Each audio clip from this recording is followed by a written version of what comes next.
হেই, hello everyone. আশা করি তোমরা সবাই ভালো আছো এবং সুস্থ আছো। আজকে আবারও নিয়ে চলে এলাম একটা ফুল মেকআপের টিউটোরিয়াল। তোমরা পুরোটা দেখতে থাকো। তোমরা কিন্তু এই ট্রান্সফরমেশনটা দেখলে অবাক হবে।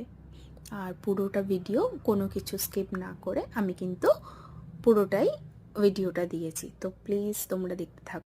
আশা করি তোমাদের ভালো লাগবে। এর মাঝে মাঝে আমি বলে দিই আমাদের যারা আপকামিং ব্রাইডস আছো তাদের জন্য কিছু টিপস। তো প্লিজ ভিডিওটা পুরোটা দেখো, তাহলে কিন্তু তোমরা অনেক ইনফরমেশনই পাবে। যারা যারা নতুন ব্রাইড হতে চলেছো তারা হয়তো অনেক কিছু স্টেপ হয়তো ভুল করে ফেলো বা মিস করে যাও। তাই আজকে আমি পুরোটাই তাদের গাইড করার চেষ্টা করব, যাতে তারা কোনোভাবেই তাদের স্পেশাল দিনটা স্পয়েল না হয় বা প্রিপারেশনটা তারা আগে থেকে নিতে পারে।